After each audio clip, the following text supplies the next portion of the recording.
Steam rose from the wooden bathhouse behind the livery stable, curling like ghostly smoke into the gray morning air. Outside, the dusty street of the small frontier town still slept. The lanterns in front of the saloon burned dim, their light fading against the first edge of dawn. The only sounds were the wind whispering against the fences and the soft crackle of water boiling inside the bathhouse. It was a quiet hour, the kind where a person could hear his own heart beating. And that was when he came in. The tall Apache, with the scar down his cheek, his boots muddy from the long trail, his shoulders broad beneath a torn blanket. He pushed open the creaking door without a thought, seeking warmth, unaware that someone was already inside. She had come before sunrise, carrying her own bar of lye soap and a towel wrapped tight around her shoulders. The winter air had been cutting that morning, sharp enough to sting her lungs, and she thought no one would be up this early. Her hands were red from scrubbing the clothes of other families all week, and the bathhouse was her one place to feel clean, to feel like herself again. She had barely stepped into the water when the door burst open with a loud thud. For a breathless second, neither of them moved. The water rippled, the lantern flickered. Her eyes widened in shock as the tall figure froze in the doorway. The Apache's chest rose and fell slowly as he realized what he had done. His hand still rested on the doorframe, his dark hair wet with melted frost. The firelight cast a copper glow over his face, revealing the rugged lines of a man who had spent too many nights in the desert. His gaze fell, and just as quickly, he looked away, his jaw tightening. The silence in that little room was heavier than thunder. She clutched the towel against her chest, her lips trembling, unable to find words. He stepped back a half pace, as if the ground beneath him had turned hot. For all his strength, he looked almost boyish then, red-faced, startled, ashamed. He muttered something under his breath in his native tongue, low and rough, as though asking forgiveness from the wind itself. But the damage was done. Her heart pounded in her ribs, not just from embarrassment, but from fear. She had heard of him, the half-wild Apache who worked odd jobs around town, never looking anyone in the eye, never asking for favors. Some said he had once fought the cavalry, others that he was just another drifter trying to live among people who would never truly accept him. Whatever he was, he stood there now like a statue carved from iron, torn between leaving and explaining himself. "I didn't know anyone was here," he finally said, his voice deep, almost gentle. But she couldn't speak. The rising steam blurred everything between them, softening the room's edges, making the moment unreal. She turned her face away, cheeks burning, gripping the edge of the wooden tub as if it might steady her shaking hands. Outside, a wagon rattled by, the driver humming some morning tune, life in the village going on as if nothing unusual had happened. Yet inside that bathhouse, time had stopped. He turned his back, trying to give her space, his broad shoulders tense beneath the worn blanket. His fingers brushed against the door as though he meant to leave, but he hesitated. The sound of dripping water filled the pause. The air between them carried something strange, awkwardness mixed with curiosity, a human pull neither wanted to admit. For the first time, she noticed that despite his rough appearance, he moved with quiet care, not the way the men in town usually did. And he noticed how her voice trembled when she finally said, "Please, go."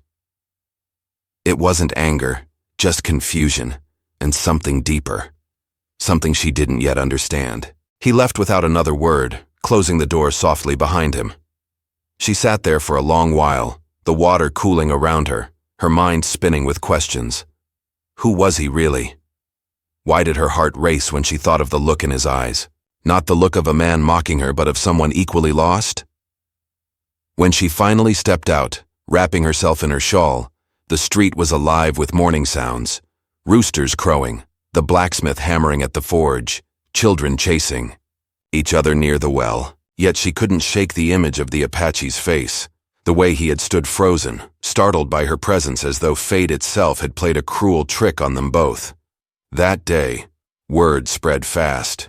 The town was small, and gossip was cheaper than bread. Someone had seen the Apache come out of the bathhouse, and by noon, tongues wagged across every porch. The women whispered that he had done it on purpose, that he was no better than a wild animal. The men laughed, saying he was too proud for his own good. But no one cared to know what really happened. No one cared that she sat alone in her small room that afternoon, hands clasped together, wishing she could stop her heart from feeling something it shouldn't. For him, shame burned hotter than any fire. He spent the day working on the edge of town, hauling logs and mending fences for a few coins. He kept his head down, his hair falling into his eyes, his mind drifting back to the moment when his hand touched that door. He had faced soldiers, storms, hunger, but never had he felt so undone by a single mistake. Every time he closed his eyes, he saw her. The frightened look, the way she trembled, the way his own breath had caught in his throat. It was a mistake, yes, but something inside him whispered that it meant more than that. When evening came, the sun bled red across the horizon, painting the hills like fire. He walked past the church where the townsfolk gathered for supper. He didn't go inside. He never did. A few men nodded curtly. Others turned away. It was easier to ignore him than to remember what he represented. A reminder of the wars, of old fears buried under the new wooden fences. He walked toward the edge of town where his small cabin stood, alone among the mesquite trees. But halfway there, he stopped. In the fading light, he saw her, standing near the well, her shawl wrapped tight, her eyes lowered. For a moment, neither spoke. The cold wind stirred the dust between them. She wanted to thank him, for not being cruel, for leaving when he could have made things worse. But the words wouldn't come. Instead, she said something simple, almost a whisper. "It's all right." He blinked, unsure if he heard her right. His throat tightened, and before he could respond, she had turned away, disappearing into the lamplight of the street. He stood there, staring after her, feeling something heavy shift inside him. A mix of guilt, relief, and something fragile he didn't dare name. That night, the town slept under the wide, cold stars. The wind carried the scent of cedar and smoke. In her small room, she lay awake, staring at the ceiling, remembering the way he had looked away in shame. And out by the edge of the valley, the Apache sat by his fire, staring into the flames, replaying the sound of her voice in his mind. Neither of them knew that this small, awkward moment, one accident in a forgotten bathhouse, would change both their lives. It was the start of something neither planned, a story that would test pride, trust, and the boundaries the world had drawn between them. Somewhere in the night, a coyote howled and he lifted his head, listening. Deep down, he knew the world would not forgive easily. The townspeople would talk, and rumors would twist the truth into something cruel. But something in her eyes had softened him, reminded him of the life he had lost long ago, a life before war, before exile. He didn't yet know that she too was fighting her own kind of loneliness. Two people from different worlds, bound by one moment of mistake and mercy. The story of how they would cross paths again, and what would happen when they did, was only beginning. The next morning came gray and cold, the kind of morning when even the horses seemed reluctant to stir. Frost clung to the hitching posts, and the small frontier town moved slow beneath the pale light. She had tried to bury what had happened the day before, but whispers found her before she even stepped outside. At the well, two women drawing water fell quiet when she passed. Near the bakery, someone muttered the Apache's name under their breath, followed by a laugh she wished she hadn't heard. She walked faster, clutching her shawl tight. Laifono, the frontier was hard enough for a woman alone, but scandal could be colder than winter itself. The bathhouse door was still on its hinges, still creaking from where he had pushed it open. To most it was nothing, just an accident. But to this town, where everyone knew everyone else's business, an accident could become a story before the sun reached noon. She thought of leaving town for a day or two, maybe going out to the river settlement where no one knew her name. Yet something held her back, something about the way he had looked at her, not like a man caught in guilt, but like someone realizing how fragile another person could be. Out on the far edge of the valley, the Apache rose before sunrise. He built his small fire carefully, every movement quiet, deliberate. His hands, rough from years of work, trembled slightly as he tied his hair back. He wasn't born to this cold land of fences and laws. Once he had belonged to the open desert, to the mountains that glowed red at sunset. But those days were gone, driven out by soldiers, by treaties that broke more promises than they made. Now he worked wherever he could, mending barns, splitting logs, and sleeping in a one-room cabin built from scrap lumber. He had learned long ago that the people of this town saw him as something between man and myth, not one of them, not quite enemy. They used his strength but feared his silence, and now, after that morning in the bathhouse, even the ones who had nodded to him before looked away. When he walked past the general store, a boy pointed and whispered. When he entered the blacksmith's yard, two men stopped talking altogether. He said nothing, just went on with his work, hammering nails into a broken wagon wheel. But inside, something in him twisted. The girl from the bathhouse haunted his thoughts. He tried to push her from his mind, to tell himself she was just another villager, another soul caught in the web of this unforgiving place. Yet he couldn't forget the look in her eyes. Not fear, not anger, but something softer. Something that made his chest ache. He had seen death, war, hunger, but never that kind of purity. The kind that made a man want to protect instead of fight. Still, he knew better than to speak to her again. The town would never forgive it, and she didn't deserve more shame. That afternoon, a windstorm rolled down from the hills, kicking up dust that stung the eyes and filled every crack of every house. He worked through it, lifting hay bales into the barn behind the sheriff's office. The sheriff, an older man with a weathered face, watched him from the porch. Heard what happened, the sheriff finally said. The Apache didn't answer. Town's talking plenty, the sheriff added, rubbing his jaw. Maybe best you keep your distance for a while. The Apache nodded once, his expression unreadable. He didn't argue. He never did. Meanwhile, she sat inside the sewing shop where she worked, staring at the same torn piece of cloth for nearly an hour. The bell over the door kept ringing as customers came and went, but her thoughts stayed somewhere else. Every time she looked at her hands, she remembered how they had trembled in that bathhouse, how her voice had caught when she told him to go. She should have been angry. Any decent woman would be. Yet anger never came. What she felt instead was something she couldn't name, something she feared almost as much as the gossip itself. By evening, the sky had turned orange over the rooftops, and the air smelled of smoke and pine. She closed the shop early and walked home, taking the long way through the back trail by the stream. That path passed near his cabin, though she didn't plan it that way. The creek was half frozen, the ice cracking softly under her boots. When she looked up, she saw a thin plume of smoke rising beyond the mesquite trees. Her heart skipped. She hesitated. She could turn back, but instead she stood still, listening. He was outside, chopping wood, his shirt sleeves rolled, his breath visible in the cold. The thud of the axe echoed through the quiet. For a moment she just watched, the rhythm of his work, the calm precision of each swing. Then, as if sensing her presence, he stopped. Their eyes met across the distance. Neither spoke. The wind rustled the dry grass between them. She should have turned away, but she didn't. Something in that silence felt heavier than words. Then he looked down, picked up another log and carried it inside. She exhaled slowly, realizing her hands were shaking. That night she dreamt of him, not in fear but in confusion. In the dream, the bathhouse was filled with fog again, but instead of shame there was peace. She woke before dawn, her heart racing. It wasn't love, like not yet, not something so simple. But it was something that made her question everything she thought she knew about decency and sin, about what the world called right and wrong. The next day, trouble found him again. Two men from the saloon cornered him behind the stable, sneering. "You think you can just walk in on our women and stay here like nothing happened?" One said. The Apache's eyes stayed calm, steady, though his fists tightened. "It was a mistake," he said quietly. "Didn't mean harm." The other man spat near his boots. "You people never do." Then the first man swung. The Apache caught the punch but didn't strike back. He pushed the man away and walked off, shoulders stiff, his restraint only fueling their anger. She saw the bruise later, a dark mark along his jaw when he came by the well for water. He tried to hide it under his hair, but she noticed. Without a word, she offered him her bucket. He hesitated, then accepted it. Their hands brushed for the briefest moment, and she felt her pulse jump.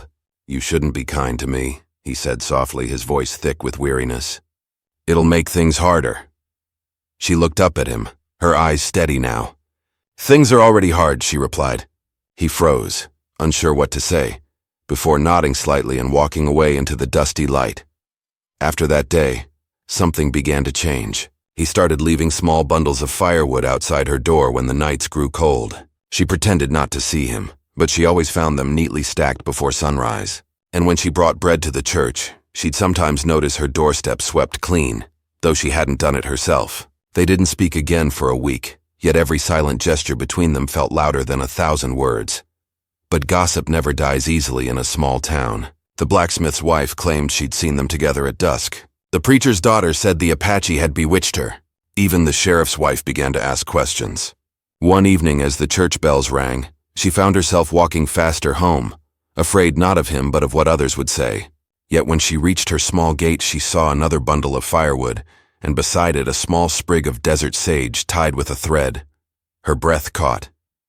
Sage was the flower of cleansing, of peace, used in his people's traditions. It was a quiet offering not of apology but of respect. She took it gently in her hand, feeling warmth where there should have been fear. That night, as the wind howled through the valley, she placed the sage above her lamp. The air smelled faintly of smoke and desert rain, and for the first time since the bathhouse she slept without dreams. But the peace wouldn't last. The town had begun to divide, some saying he should be driven out, others shrugging it off as talk. And though neither of them knew it yet, the next days would test both their courage and their hearts in ways no one could have imagined. For in a place where pride was stronger than mercy, and loneliness deeper than the prairie sky, a single act of kindness could be mistaken for love, and love, in those parts, could be a dangerous thing. Winter crept into the valley like a thief, stealing color and warmth from the land. The dirt roads froze by dawn, and the wells turned to glass by night. Smoke from every chimney rose thin and straight, hanging heavy over the roofs of the little frontier town. Folks spent more time indoors now, but gossip, like a stubborn weed, didn't die with the cold. Each passing day, the story about the Apache and the bathhouse grew wilder. Some said he'd cornered her. Others claimed she'd invited him in. Neither spoke of what truly happened, because truth rarely survived in a place that thrived on whispers. She tried to ignore it. Every morning she went to work at the sewing shop, her chin lifted though her heart trembled. The bell above the door jingled the same, the thread spools lined up neatly as ever. But she could feel eyes on her, measuring, judging, waiting for her to slip. When customers spoke to her, their voices carried a different tone now, polite but distant, as if she were someone contagious. Even her employer, a kind widow who had once treated her like a daughter, seemed uneasy. "People talk, child," the woman said softly one evening. "Maybe keep to yourself for a while." Keeping to herself was all she had ever done. But now even silence betrayed her. She avoided the main road, walked the long way home, and stopped drawing water from the public well, fearing what more they might say. Still, when she looked toward the far ridge and saw smoke rising from the Apache's cabin, she felt an ache she couldn't name. That smoke meant he was still there, still alive, still trying to live as if the world hadn't turned against him. He too felt the tightening noose of the town's resentment. The men who once hired him now paid less or turned him away altogether. "Nothing personal," they'd say, avoiding his eyes. The blacksmith refused his help at the forge. The saloon barred him after one man spat near his boots and called him a name that bit like a blade. He took it in silence, his pride the only thing he refused to surrender. Nights, he would sit by his fire, hands rough and scarred, thinking of the woman he had wronged without meaning to. He remembered the way she said, "It's all right," that one evening by the well.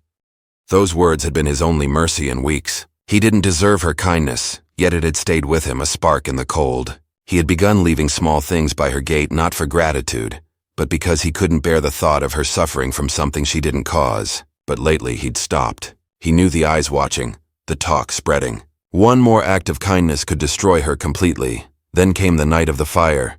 The cold had turned brutal, and the sewing shop's chimney caught flame before dawn. The blaze spread fast, the roof collapsing with a roar. The widow escaped, shouting for help.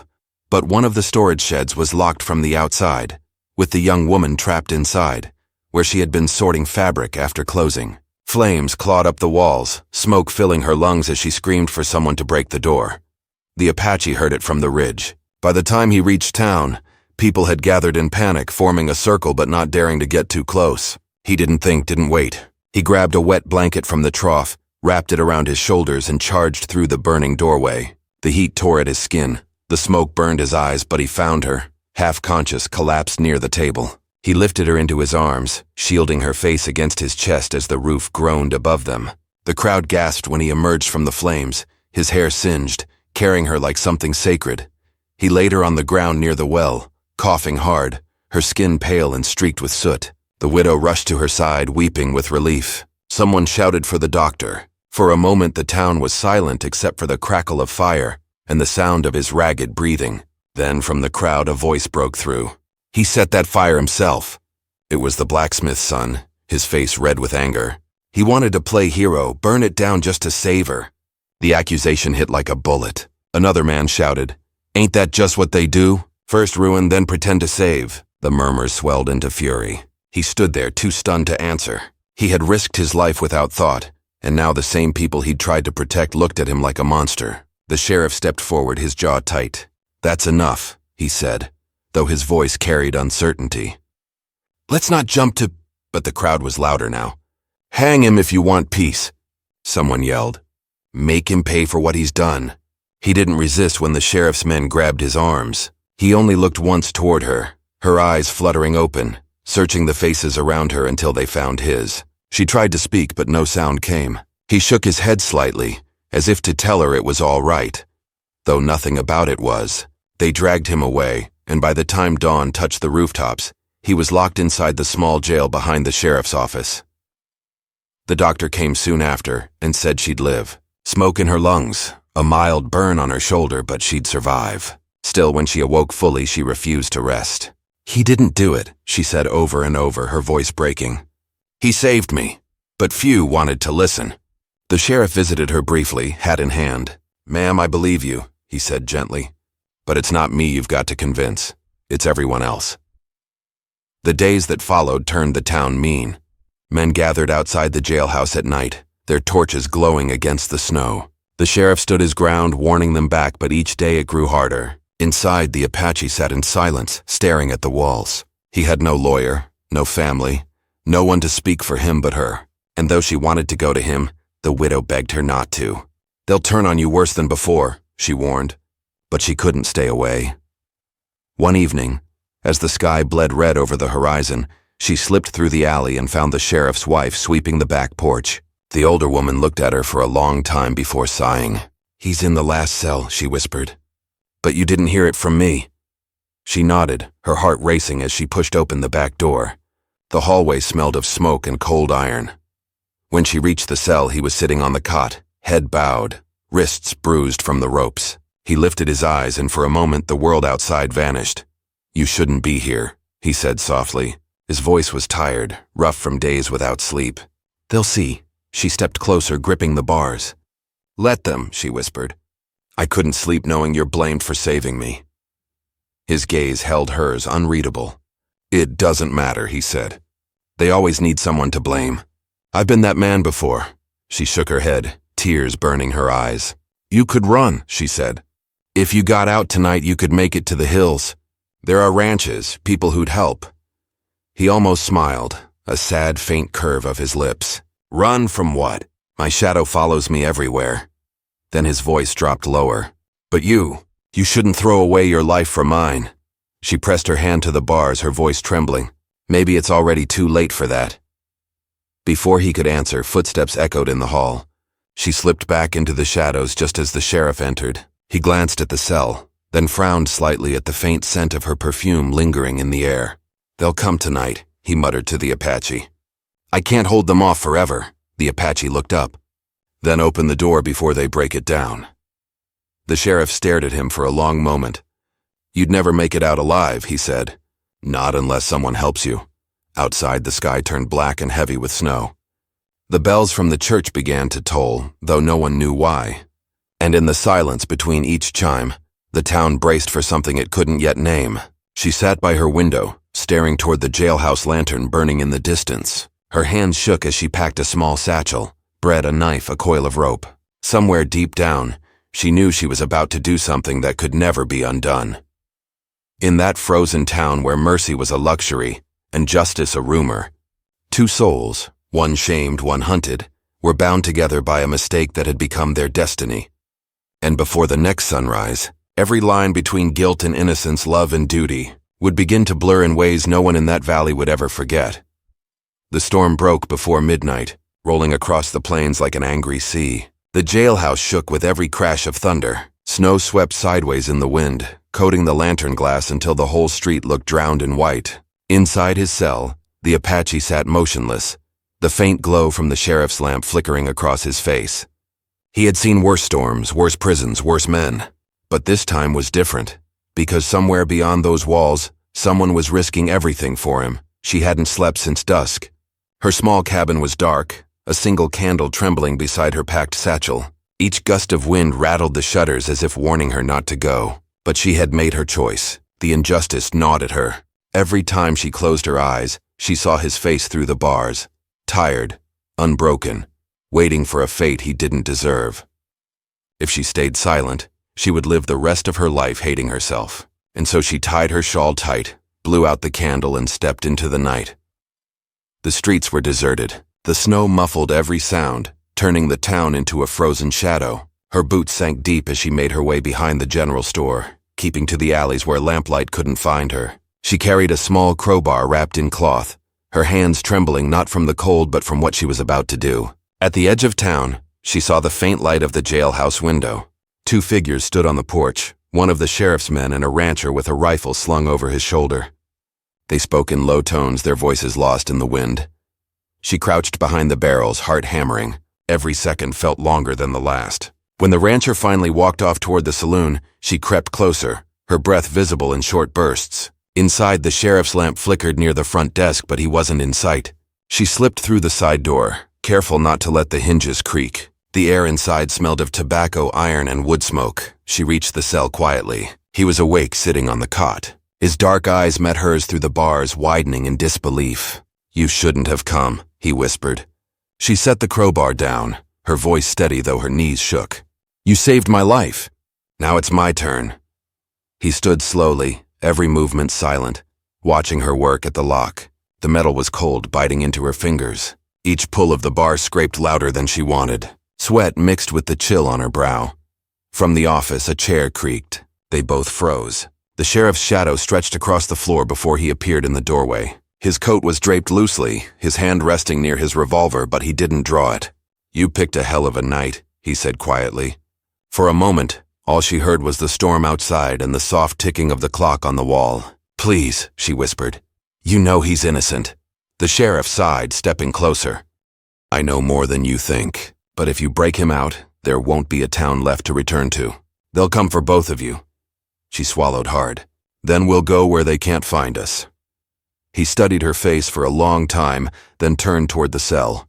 His hand went to his belt, not to draw his gun, but to pull out the key. The Apache stared at him, silent, waiting. The sheriff met his gaze. "You owe me nothing," he said. "But if you're going to run, you'd better do it before dawn."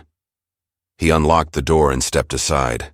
The moment the lock clicked, everything seemed to blur. The cold air, the sound of boots on the wooden floor, the faint smell of snow through the cracks in the wall. She looked at the sheriff once, eyes full of gratitude she couldn't speak. He just nodded. "Go before I change my mind." They slipped out the back door into the storm. The wind hit them hard, snow whipping their faces. He took her hand without thinking, guiding her through the drifts toward the ridge beyond town. Behind them, dogs barked faintly. Someone must have seen movement. The bells from the church tower began to ring, their deep toll echoing across the valley. The alarm had been raised. They ran, stumbling through the white haze. The cold bit through their clothes, the snow rising past their knees. She could barely see, but he moved as if guided by instinct, his steps sure, his grip firm. "There's a canyon east of here," he shouted over the wind. "If we make it by dawn, they won't find the tracks." Her lungs burned, her fingers numb, but she didn't stop. Every shout from the town behind them sounded closer. By the time they reached the frozen riverbed, the moon had broken through the clouds. The land stretched silver and silent except for the sound of the current far below the ice. He stopped to catch his breath, scanning the horizon. In the distance, torches flickered, a search party. "We keep moving," he said. She nodded, though her legs trembled. He tore his blanket in half and wrapped it around her shoulders. As they moved through the canyon, the wind howled like a living thing. Somewhere in the darkness, a coyote cried, its voice thin and lonely. She stumbled and he caught her before she fell. Their eyes met, and for a moment the world stood still. Snow clung to his hair, melting against his skin. "You shouldn't have done this," he said softly. They'll never forgive you. She smiled faintly, her lips pale. Maybe I don't need their forgiveness. Behind them, a gunshot cracked the night. The sound echoed off the cliffs. He pulled her behind a rock, scanning the ridge. More torches appeared, closer now, moving fast. They're following the river, he said. We'll have to climb. She looked up the steep wall of stone rising before them. In this storm? He nodded, helping her start the ascent. The rocks were slick with ice, every handhold uncertain. Her skirt tore, her fingers bleeding, but she kept climbing. Below them, voices carried on the wind, angry and determined.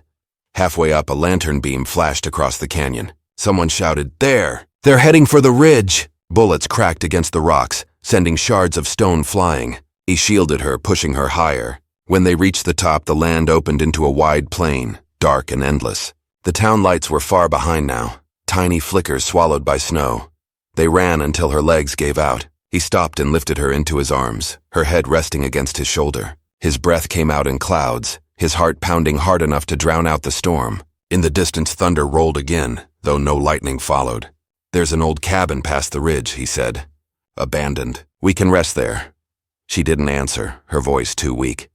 The cabin appeared like a ghost through the trees, half buried in snow, its door hanging crooked. Inside it was cold but dry. He laid her near the hearth, lighting a small fire with flint and dry bark. The glow filled the room, dancing on the cracked walls. She watched him silently, the firelight soft against his scarred face. They'll come by morning, she whispered. Maybe sooner. He looked up, his jaw set. Then we'll face it together. Outside, the wind screamed, shaking the door on its hinges. Inside, the fire cracked, throwing sparks into the dark. He sat beside her, his hands close to the flames. Neither spoke. Every heartbeat carried the weight of what they'd done, the life they'd left behind, the uncertain road ahead. Far away, in the town they'd fled, the sheriff stood on his porch, watching the snow bury the tracks that led toward the hills. Behind him, the men with torches argued, their fury growing as the hours passed. We ride at first light, one shouted. The sheriff said nothing, his eyes still fixed on the horizon. He knew what they'd find if they caught up, blood or worse. He also knew that sometimes the law had to bow before mercy, even if it cost him everything. Back in the cabin, the fire dimmed. The wind outside howled louder, pressing against the door as if trying to break in. She stirred, her hand finding his. He looked at her, the lines of fatigue softening in the firelight. You don't have to keep running, he said quietly. If they find us, tell them I forced you. She shook her head, her voice barely a whisper. I won't let you carry this alone. The sound of horses echoed faintly in the distance, faint but real. He stood, moving to the window.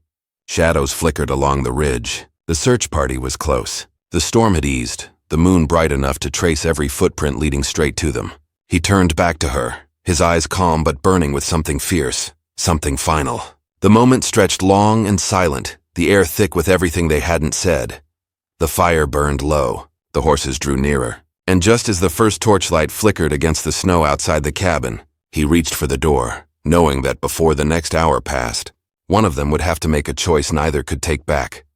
The sound of hooves grew louder, echoing through the trees like distant thunder. Inside the cabin, the small fire had burned down to a faint glow, its light barely reaching the far corners of the room. He stood by the window, his shadow long against the wall, watching the torches approach in the snow. The storm had passed, but the cold was sharper now, biting through his skin and bones. She rose weakly from where she had been resting, her face pale, her breath visible in the cold air. They found us, she said softly. He nodded. I know. For a long moment, neither spoke. Only the wind moved, whispering around the corners of the cabin. Then he turned to her, his dark eyes steady. You don't have to stay, he said. There's a path through the back. It leads down to the creek. You can hide there until they're gone. She shook her head. I'm not leaving. Her voice was quiet but unshakable. If I run now, I'll spend the rest of my life running from the truth. He looked at her for a long time, then gave a faint smile, one that carried both sadness and gratitude. Then we faced them together. The first rider reached the ridge just as dawn began to break. The sky was a dull gray, streaked with red, the kind of morning that felt heavy with fate. The sheriff rode at the front, his hat pulled low against the wind. Behind him came the blacksmith, the rancher, and half a dozen others, men with rifles and torches, their faces hard with anger and fear. They slowed as they neared the cabin, forming a rough circle. The sheriff raised his hand, motioning for silence. The only sound was the creak of leather and the snort of restless horses. "She's with him," one man spat. "I saw her tracks." The sheriff didn't answer right away. He dismounted slowly, his boots sinking into the snow. "You don't know what you saw," he said. But the crowd wasn't listening. "He burned down the sewing shop, stole her away, and now you're defending him." The blacksmith shouted. The sheriff's jaw tightened. "He didn't burn anything. You want the truth? He saved her life." The words hung in the air, heavy and unfamiliar. For a moment, even the wind seemed to stop. Inside, she heard every word. Her hands trembled, not from fear but from the weight of it all. She stepped forward, placing her hand gently on his arm. "If they see me with you, they'll know," she whispered. He nodded. "Then let them know." When the door opened, the light spilled across the snow, golden and soft from the dying fire. The crowd stiffened. She stepped out first, wrapped in a torn blanket, her hair loose, her face pale but calm. He followed a step behind, his posture straight, unarmed. The sheriff lifted a hand as if to keep the others back. "Let them speak," he said. Her voice shook at first, but it carried farther than she expected. "You all know me. You know I've worked among you, lived among you, never asked for anything but peace. That night at the bathhouse, it was an accident. He didn't come to hurt me. He came because he thought no one was there. And when the fire started, when I would have died alone inside, he was the one who came through the flames to save me." She paused, her breath misting in the cold. "You'd rather believe a lie because it's easier. But I saw the truth. He risked his life for mine." The men shifted uneasily. Some looked down, others glared, but no one spoke. The blacksmith muttered something about lies, but even he sounded uncertain now. The sheriff's voice broke the silence. "The fire was started by a lantern kicked over in the wind. My deputy found the glass. It wasn't his doing. Still, anger dies slow in a place where pride rules stronger than justice." One of the younger ranchers raised his rifle, his face red with rage. "So what, he just walks free, after all this?" The sheriff took a slow step forward. "He walks because he's done nothing wrong." The man hesitated, his grip faltering. Then, with a sharp cry, he fired, his bullet striking the snow inches from the Apache's boots. The echo ripped through the valley. Horses reared. The sheriff lunged, grabbing the barrel of the rifle and shoving it aside. "Enough!" he roared. "This ends here." The crowd wavered, their fury dimming beneath the sound of authority. The man who had fired lowered his gun, breathing hard, ashamed. No one else moved. The Apache said nothing through it all. He stood still, calm as stone, his eyes watching every face. When the silence finally settled, he turned toward her. "They won't change," he said quietly. "Not for me," she shook her head. "Maybe not. But they'll remember what they saw today." The sheriff approached slowly. "You both should go," he said. "Before they change their minds. There's a wagon path south. It'll take you out of the valley." She looked at him, tears welling in her eyes. "You'll lose everything for this," she said.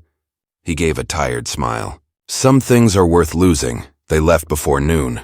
The crowd scattered, muttering among themselves, unsure what justice meant anymore. The sheriff watched them disappear into the trees, the sound of hooves fading with the wind. When the last trace of them was gone, he turned toward the men who remained. "Let them be," he said. "The matter's done." No one argued.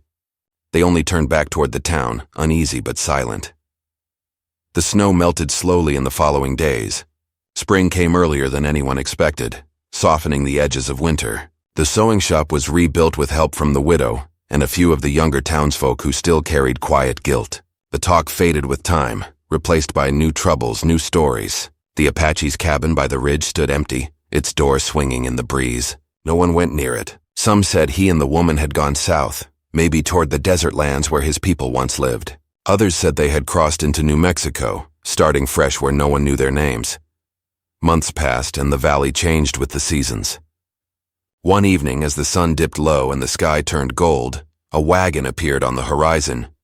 It stopped near the old riverbed where wildflowers now grew thick. A woman stepped down, her shawl wrapped around her shoulders, her eyes scanning the open land. Beside her he stood, older, calmer, but still carrying the same quiet strength. They had found a small settlement farther south, a place with no fences between hearts. He built a home there with his own hands, rough but strong. She taught at the small schoolhouse they built for the ranch children. Some nights, when the wind blew soft and the stars shone wide, they sat outside by the fire saying little. They didn't need words. Their silence spoke more than talk ever could. Sometimes, travelers passed through and spoke of the northern town, of how the sheriff still kept the peace, of how the valley still whispered about the woman who vanished with the Apache. She would listen, smiling faintly, then return to her work. Life wasn't easy, but it was honest. They had built it from ashes and misunderstanding, from a single moment that had nearly destroyed them both. One evening, years later, the sheriff himself rode south. His hair had gone gray, his eyes lined with time. When he found them, they were standing by the corral, watching the sun fall behind the hills. He dismounted slowly, and the Apache offered his hand. No words were needed. The sheriff nodded. "Looks like you made your peace," he said. The Apache looked toward the horizon. "We tried," the sheriff smiled. "That's all any man can do." When he left, the wind carried the scent of rain and sage through the valley. The woman stood beside the Apache, her hand resting on his arm. "Do you ever miss it?" she asked softly. He thought for a moment. "No," he said. "I just remember it." She smiled, and they turned toward the house where the lantern glowed warmly through the window. As the years passed, the world around them changed. The railroad came, new settlers arrived, and old fears slowly faded into the dust of memory. But in that quiet corner of the land, their story lived on. The tale of a man who found forgiveness and a woman who found courage in a time when both were rare. The town they once fled from never spoke of it openly, but the truth lingered like the echo of a song carried by the wind. Some said the bathhouse still stood, rebuilt after the fire, its water still steaming on cold mornings. And on certain days, when the fog rose thick and the air hung still, folks swore they could see the faint outline of two figures walking together beyond the ridge, side by side, leaving no tracks behind. Their story became one of those whispered tales told by firesides, passed from old hands to young, about how mercy can grow in the harshest soil, and how sometimes redemption doesn't come from the law or from prayer, but from two hearts choosing to stand against the world together. In the end, that was all they ever wanted. To live free, to be remembered not for scandal or shame, but for the courage to forgive what others never would. And as the sun set over the wide American valley, the land itself seemed to keep their secret, silent and eternal beneath the endless sky.